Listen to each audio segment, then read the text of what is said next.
Good morning, everyone. Dan Bates, President and CEO, Greater Hamilton Chamber of Commerce, and we're glad you could join us this morning for coffee and conversation. This morning, we're going to hear from Michaela Tomer and Brian Bailey about tax credits that actually could put money back in your pocket. So stay tuned for that. They'll do a formal introduction once they get started. So this is the protocol. We are on a Zoom call. So I'm sure the speakers will not mind if you interrupt them to ask questions throughout the presentation. If you're on Facebook Live, which is usually our larger audience, type the questions in and Laura or Tiffany will get them answered for you. And so, you know the protocol, you know who I am. Now we're going to find out who all of you are.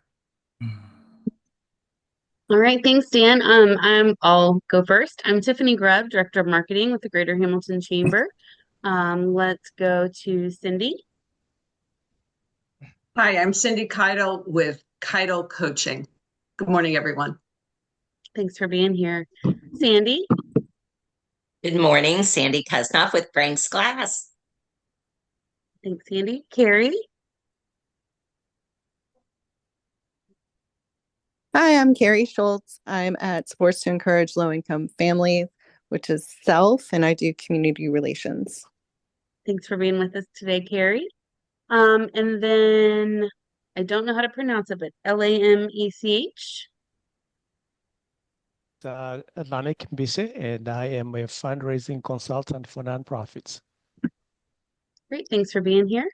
And then I will turn it back over to Brian and Mickey. Good morning, everyone. Michaela Tomer. I go by Mickey, like the mouse. I have been a payment solutions advisor for 14 years. We help businesses optimize payroll tax credits and minimize or eliminate processing fees. Today, we wanted to talk to you about the work opportunity tax credits, as Dan mentioned, what they are, what you need to know about them, and how you can take advantage of them.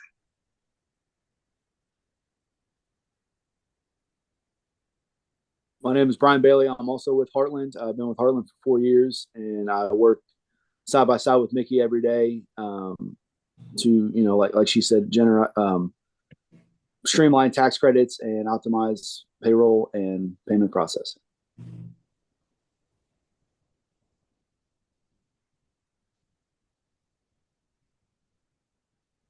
Do we roll on to the presentation? Yes, I forgot Jason, though. Jason, do you want to introduce yourself? Oh, that is okay. I'm sorry. No, that's okay. Hi, everyone. I'm Jason Michael Miller. I am Director of Membership and Engagement for the Greater Hamilton Chamber of Commerce. It's good to see everyone. All right, let the presentation begin. Okay. I wanted to start off by asking, and we wanted to keep things simple. I didn't want to create fancy PowerPoint presentations, just some basic bullet points because complexity usually prevents people from implementing information that they learn. And our goal today was to share some valuable information with you so that you know how to take advantage of it. What are the work opportunity tax credits? Why are they important? What do you need to know to be able to take advantage of them? And I wanted to start with asking a couple questions. I want to keep things interactive, and I want you to be able to walk away today with 3 things that you feel empowered by the information you learned here today that you know how to implement and take back to your business. How many employees do you guys have, and how many of you have applied for the work opportunity tax credits?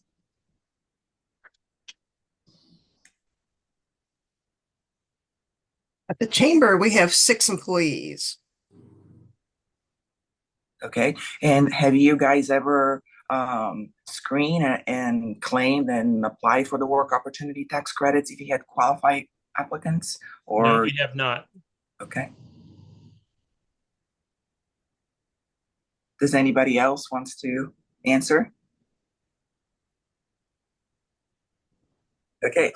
So the second question, did you guys know that if you don't identify and claim the tax credits during the hiring process, you will never be able to claim those again. Many people have the misinformation that they can go back and retroactively claim them later, and that is simply not the case. And I wanted to share with you a case study, a real life story from a local cleaning company that I met at a networking event, and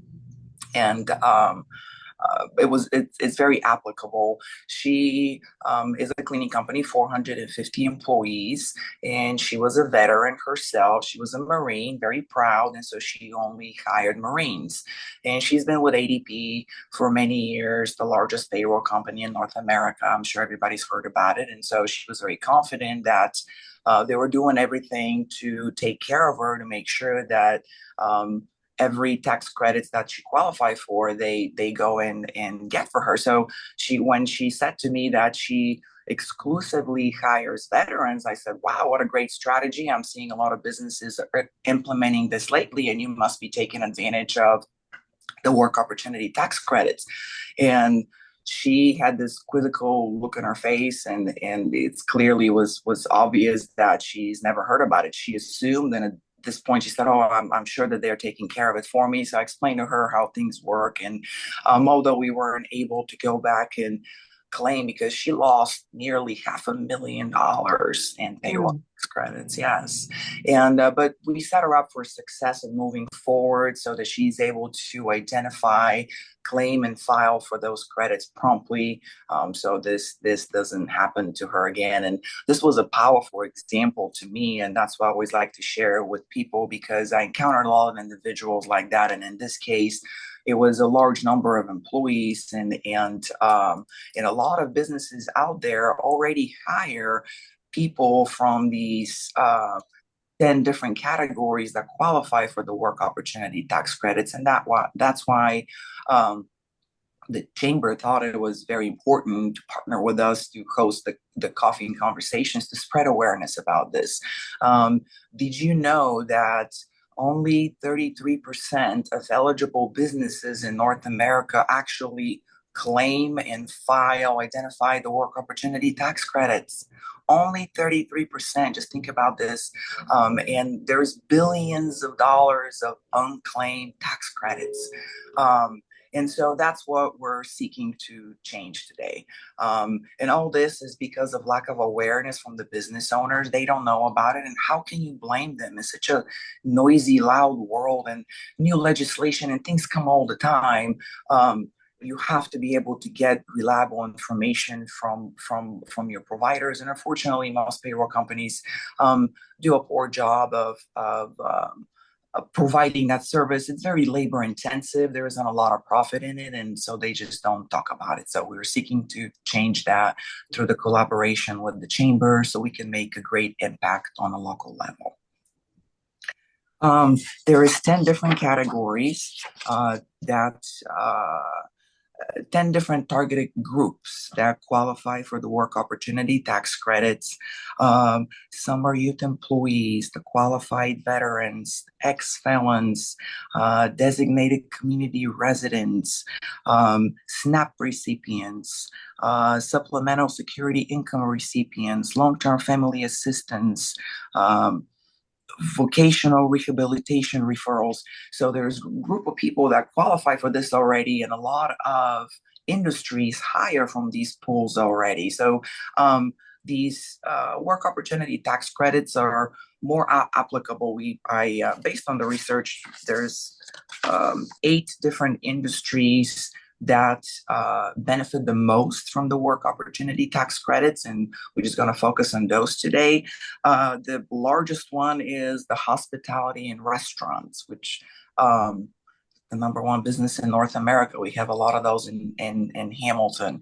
So hospitality and restaurants, they already hire from these pools, and that they have a lot of qualified candidates. 70% of applicants in restaurants actually qualify for the work opportunity tax credits. There's some requirements as to how long they have to work, how many hours that we track to make sure. And so as long as they fulfill that criteria, just think about up to 70% of your employees that you're hiring already qualify for the work opportunity tax credits. Second industry is retail. Third one is manufacturing. Again, we have a lot of manufacturing in Hamilton. Construction industry, home healthcare services, temporary staffing agencies, nonprofit and social enterprises, transportation and logistics, and call centers. What are some best practices? So how do you identify those payroll tax credits? As I said, you have to identify them during the interview process, and Brian is going to share a demo of a platform we have that is designed to make this process very simple. So that way, there is a questionnaire that your candidates are answering during the hiring process.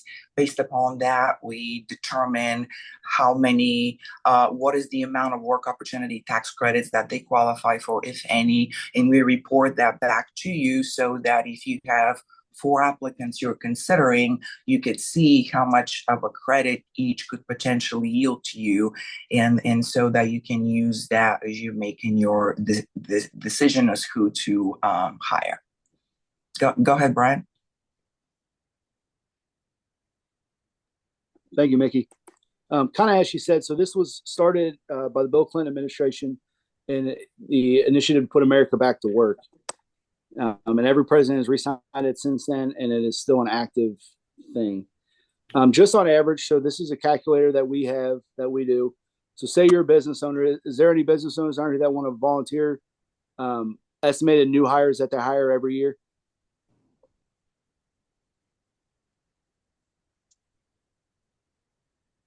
We'll say that, Bob's Tire Service hires 8 people a year. And on average, 20 to 25% are eligible for the work opportunity tax credits. So we'll do 25%. And the average tax credit per person that gets it is $4,831. So if they hire 8 people a year and 25% of those people are eligible and receive the tax credits at the average, this business is going to get a $9,662 tax credit just for the year. One couple main things to remember is that it is a tax credit. It is not a refund. So you will never get a check from the government, but it's a rolling bank. So if you have $9,662 in tax credits this year, but you only need to use $6,000 to satisfy your tax liability, you have $3,662 rolling over to the next year that can be applied to the next year, and it's a 20-year continuous rolling bank. Here at Heartland, we do some pre-screening questions that will, identify those applicants that do get the work opportunity tax credits. The good thing about it is at the end of the day, business owners and business decision makers can decide who they hire. So the pre-screening questions, as Mickey said, there's 10 pools, 10 main categories, and then there's 9 subsets inside those 10 categories. So in the end, there's 19 total bullet points, I guess, if you will, or people that can are applicable. The main 3 that we see most prominently are felons, veterans, and people coming off unemployment or SNAP or WIC. So here's just kind of an example. So this is your applicant pool based on the pre-screening questions. Mohammed, Dolores, Johnson, they don't have any tax credits. Meredith Carter is eligible for up to $9,600. Anthony Craighead has $4,800. And basically where that comes from is their pre-screening questions. So when they go to apply for a job, they're going to get pre-screening questions, which would be, are you a felon? Yeah, I can go back and share it on here. This is kind of what our questionnaire would look like that they're going to get in the application process. So it's for new hires only, so you can't have already previously worked for this company. Are you on food stamps? Are you on WIC? Are you on SNAP? Have you been in the military? Have you been unemployed for the last 27 weeks? Are you a veteran? And have you been incarcerated or convicted of a felony? The main thing, and not to get too deep in the weeds, but it is convicted of a felony. So they do not have to go to prison. And, they can be a convicted felon and on probation and still receive this. So it is not hiring felons that have done 15 years in prison. I could have messed up and didn't register my car correctly and get charged with a felony and convicted of a felony and did 5 years probation and then try to get back in the workforce. And that will also help apply for them. So when you go to make your hiring decisions, like I said, at the end of the day, you guys are the business owners. So if Muhammad and Meredith are kind of neck and neck and you're trying to make a decision, a $9,600 tax credit might give Meredith a little edge over Muhammad as far as who you hire. And the reason why it's $2,400 to $9,600 in such a large scale is it's a percentage of gross wages. So if you hire myself as a felon at $10 an hour, I'm going to be on the low end. So I'm going to make, probably $2,600, $2,800, maybe $3,000 in tax credits. Now, if you hire me as, a foreman at a manufacturing company making $28 an hour and I'm a veteran, that's where you're going to maximize most of your tax credit eligibility. And that's where, you get towards the $9,600 threshold. There is no maximum or minimum. So, if you're a small company and you only hire one and you get $3,000, great. I mean, that's $3,000 in the tax credit that you didn't have. If you manage and operate a large manufacturing company or a large restaurant and you hire 40 people a year and 10 of them apply and you get $37,000 in tax credits, there's no cap to it. Because again, at the end of the day, they're just trying to incentivize these pools to get back into the workforce. So, I mean, we've seen companies like Mickey said, the cleaning company, she lost out on, $500,000 going forward. The main caveat is that they have to work 480 hours in the calendar year. So you can't come in and work a week as a veteran and then, quit and get the tax credit. They have to work 480 hours a calendar year, which is 3 months of 40-hour work weeks. So really a fourth of the year. And once they're eligible, once they hit that 480-hour threshold, the paperwork can be filed. We will file the paperwork for you, and the tax credit can be applied. I've noticed a lot of businesses are starting to take advantage of this and strategically hire. There is a local restaurant called Mission Barbecue. I think they're based out of Texas, 12 locations. There's some here locally, and they exclusively hire veterans so that they can take advantage of the largest tax credits. There is other coffee shops that I'm aware of that help felons re-enter the workplace, because these are individuals that are trying to get a second chance. So that way, create a win-win for everyone involved. We allow them to re-enter the workforce. That would have been harder for them to do so otherwise. The business owner is able to take advantage of the tax credit, so it helps everyone in the process. But it could be a strategic part of your hiring process. Go ahead, Brian. Sorry. No, you're good. Just on our platform specifically, sorry, I pressed the wrong button there. Just on our platform specifically, so in your applicant pool, we're going to identify the ones that qualify. And this is estimated based on what they put in. So Meredith Carter's going to be $9,600. Elaine's going to be on the $2,400, and Charlie's kind of in the middle. And then, like I said, we go in as a company and apply for these for you, and it basically takes it off your plate. I would say if you guys, other CPAs and companies will do this, but it's very labor intensive. They have to get the certified payroll, they have to put in the date, they have to put in the wage, you have to track all that. And a lot of people just don't do it. And another thing is you would be surprised how many people, business owners and decision makers are not aware of the work opportunity tax credits. Just lack of knowledge, because the government doesn't really promote it, because they don't want to give away more money than they have to, so they don't promote it. And the lack of education, people are missing out on, lots and lots of money, especially for businesses that do this a lot, and the coffee shops that are given second chances. That helps them stay afloat when time gets tough, when the economy is harder. These tax credits can really, really save. A game changer. Yeah, correct. So what are some ways for identifying the qualifying hires, the pre-screening the applicants? That's the biggest pool, the biggest thing. Being aware of it, being aware of who they are, so that perhaps you have a strategic hiring decision and just hire from the pool, utilize state workforce agencies, and try to automate the process to ensure that you're not missing on this. I mean, billions of dollars on the table left and just missed opportunities. Very powerful.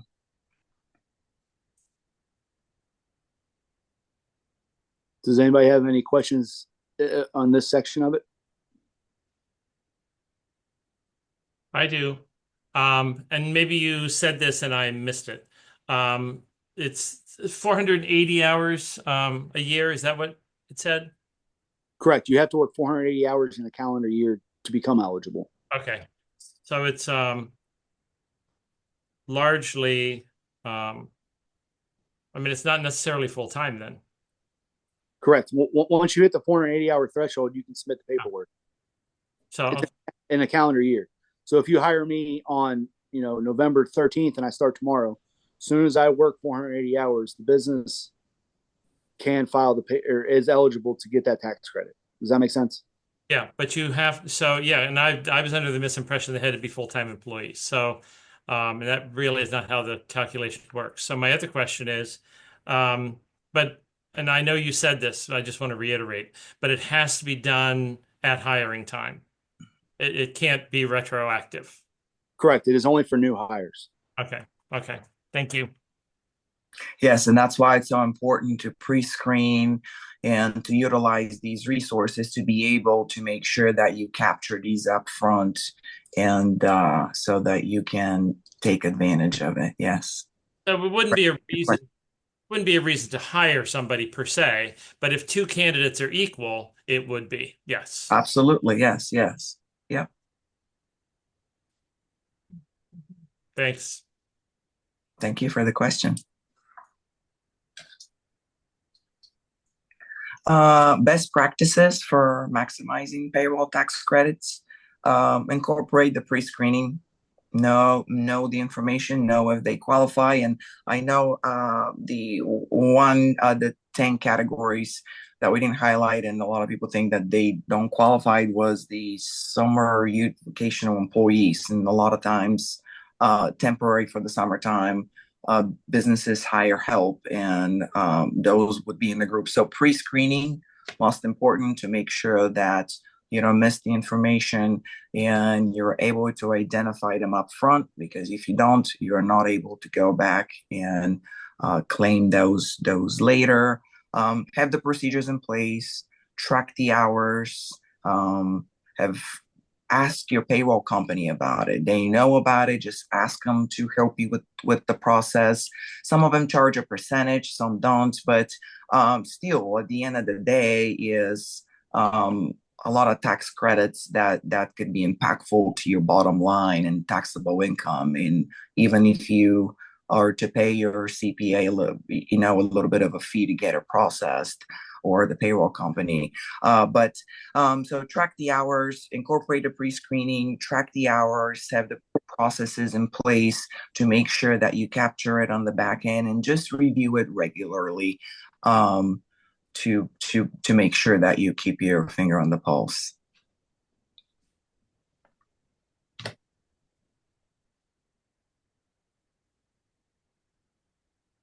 Some of the questions is, obviously during the pre-screening question, you might come up and somebody might check no for a felon and try to slide through it.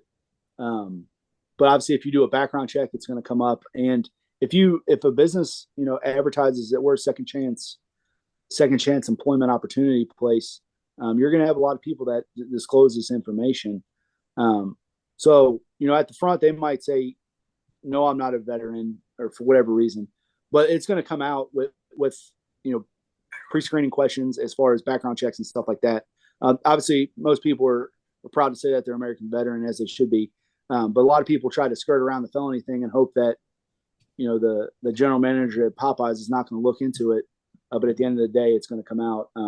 But some best practices for business owners is to, be that we offer, second chances for convicted felons, if that's something your business is willing to do.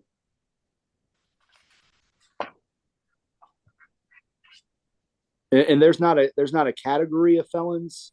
Some are like, well, I don't want to hire somebody that murdered somebody in 1987, which again, but something simple you got mixed up in a paper trail, and you got charged with a small felony. It doesn't, all felonies count, and I don't want to make light of it, but some people just get mixed up in the wrong situation or change. So it doesn't have to be violent felonies. It can be any convicted felony.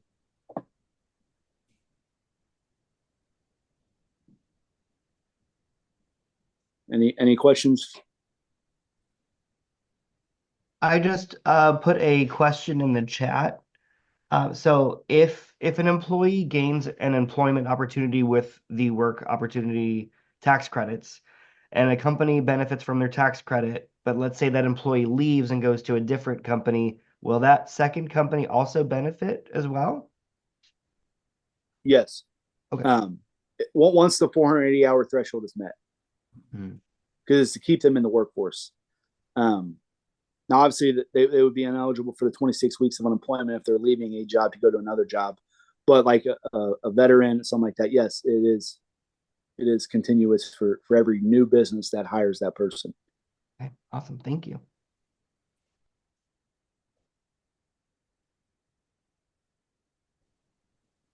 Down when you go to submit the paperwork, you do for veterans, you have to submit the DD 214. For felons, it goes off the NCIC record request. Food stamps, government assistance, stuff like that is obviously paperwork provided. So and then you have to attach your payroll register to it. So I just can't be like, yeah, I own this Wendy's and I hired Michaela and she worked 480 hours. Can I have my money? There's paperwork. That's part of the process. You have to attach your payroll register to show that they've worked 480 hours in a year. You have to provide the necessary proof that they are a veteran, stuff like that. And that's kind of where people get bogged down. They don't want to take that time to pull up their payroll register, track down Jim's DD 214, stuff like that. And that is part of where our service would kind of come in and track that down for them, so the business owner doesn't have to waste time on it and they're just reaping the benefits and not putting in the work.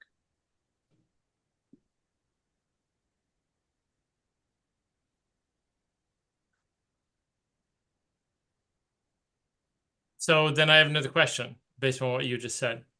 So obviously there has to be documentation for their background. Okay. So military is, people can get military paperwork and that type of thing. What kind of documentation do they need for somebody coming out of incarceration? The national standard is the NCIC report, which is National Crime Institute Statistics. So it's a national form that you have to have access to pull the criminal history. It does criminal history in all 50 states. And that is the form that at least us as Heartland use to submit to get these tax credits. Okay. So that's something that would be on the shoulders of the employer unless they're working with somebody like yourselves who would do that for them. Correct. Okay.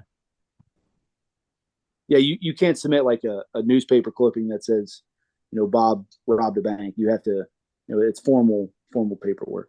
Okay. Because for small businesses, sometimes that becomes a deterrent to take advantage of things. They look at it and say, yeah, I'd like to have the tax credit, but I'm not sure it's worth the effort. So, or I don't know how I'm afraid of doing it, getting in trouble. We see that a lot. Yeah. Yes. Because so many small businesses don't really have an official HR department. A lot of them have maybe the CFO is also, running HR. And we see that more than people realize. Yes. Usually the larger companies that can afford to have a really informed, HR professional. And another one of the problem is, business owners are the busiest people in the world, and 480 hours worked passes. So that's, we'll say 3 months for easy math. They forget that Michaela was a veteran. Right. They forget that she'd come off, government assistance, because they're on to the next 3 projects and 4 employees, and they just lack of awareness and memory to go back and do that is a problem. So another question, sorry. So when you guys are working with an employer, do you become the liaison for the payroll company? Or is it something that they really need to go through your payroll? I mean, we can be the liaison. Obviously, it streamlines easier if it's all under one roof, but this can be, offered just as a service by Heartland, and then you can still have your payroll with your CPA or whatever. Okay.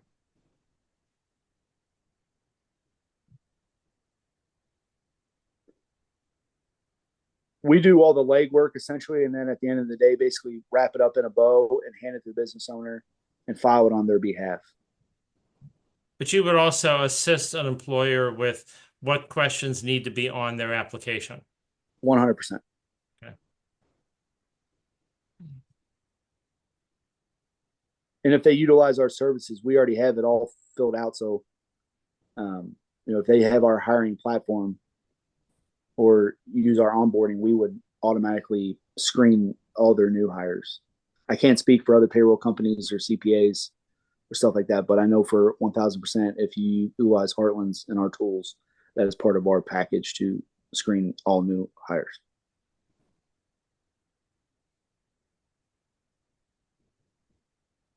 Are there also hourly rate or income guidelines on this? No, sir. It's just a percentage of gross wages. Okay.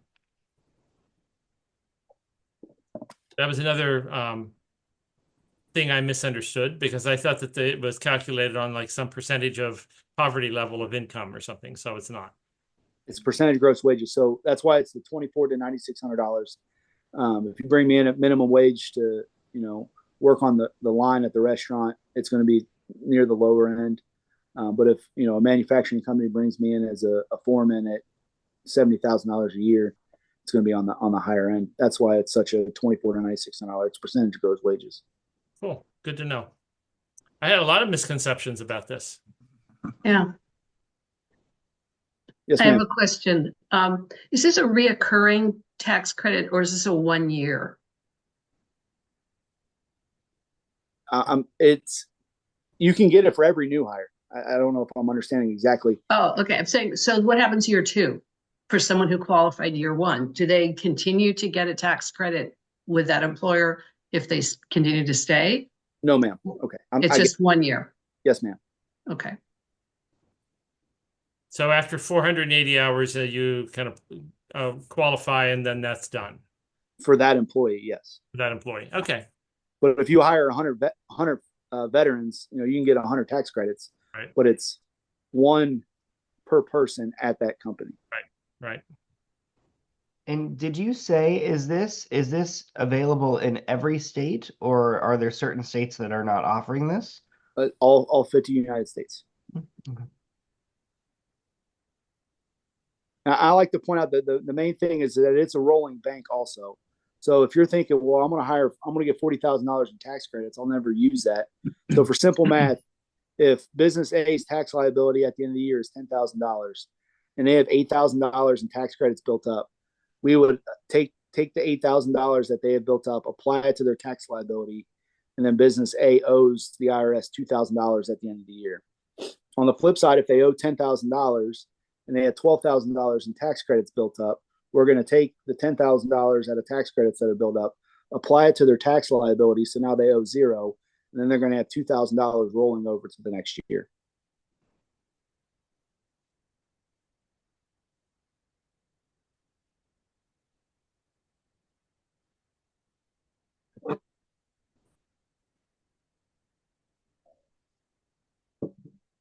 What other questions do you guys have?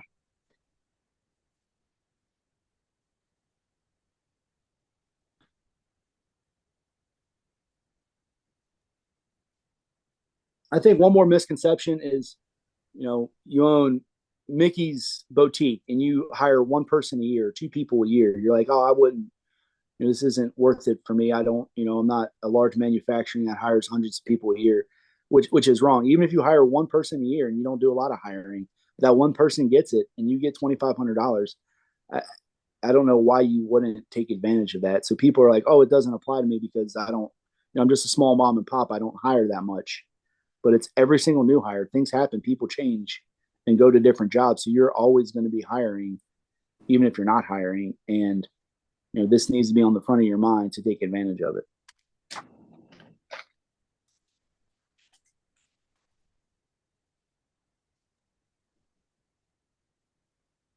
All right, so it sounds like you two have answered all of our questions potentially. So if anyone has any future questions, what would your contact information be so they can talk to you? If you want to, I'll share mine in chat. Is that okay? Yes, and I am a part of the Hamilton Chamber. So my information is available there, but his phone number is 513-314-4778. I can send it to the chat as well, just like Brian. So you could reach us through the Hamilton Chamber.